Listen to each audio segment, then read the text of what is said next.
Hello നമസ്കാരം. മണിച്ചിത്രത്താഴ് എന്ന ചിത്രത്തിൻ്റെ രണ്ടാം ദിവസത്തെ കേരള ബോക്സ് ഓഫീസ് കളക്ഷൻ റിപ്പോർട്ടാണ് ഇന്നൊരു വീഡിയോ ഭാഗത്ത്. വീഡിയോയിലേക്ക് മുൻപ് വീഡിയോ ലൈക്ക് ചെയ്യുക, ചാനൽ സബ്സ്ക്രൈബ് ചെയ്യുക. ഈ വരുന്ന ഓഗസ്റ്റ് സെപ്റ്റംബർ മാസം ധാരാളം ചിത്രങ്ങൾ OTT റിലീസ് ചെയ്യാൻ പോവുകയാണ്. നമ്മുടെ ചാനൽ ഭാഗം പരിശോധിച്ചാൽ നിങ്ങൾക്ക് കാണാം. മോഹൻലാൽ, ശോഭന, സുരേഷ് ഗോപി, ഇന്നസെൻറ്റ്, തിലകൻ എന്നൊക്കെ പ്രധാന കഥാപാത്രങ്ങളായെത്തി 31 വർഷങ്ങൾക്ക് ശേഷം ഇന്നലെ ഓഗസ്റ്റ് 17-ാം തീയതി തിയേറ്ററുകളിൽ റിലീസ് ചെയ്ത ചിത്രമായിരുന്നു മണിച്ചിത്രത്താഴ്.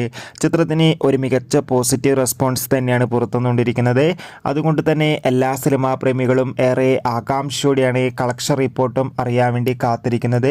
ചിത്രത്തിന് അത്യാവശ്യം ബുക്കിംഗ് തന്നെയാണ് നടക്കുന്നത്. അതുകൊണ്ട് തന്നെ രണ്ടാം ദിവസം മാത്രം കേരളത്തിൽ നിന്ന് 40 ലക്ഷത്തിന് മുകളിലെങ്കിലും കളക്ഷൻ ലഭിക്കുമെന്നാണ് ട്രാക്കിംഗ് റിപ്പോർട്ടുകൾ സൂചിപ്പിക്കുന്നത്. കാത്തിരിക്കാം ചിത്രത്തിൻ്റെ ഒഫീഷ്യൽ കളക്ഷൻ റിപ്പോർട്ടിനായി. ചിത്രം കണ്ടവരുടെ അഭിപ്രായം കമൻറ്റ് ചെയ്യൂ.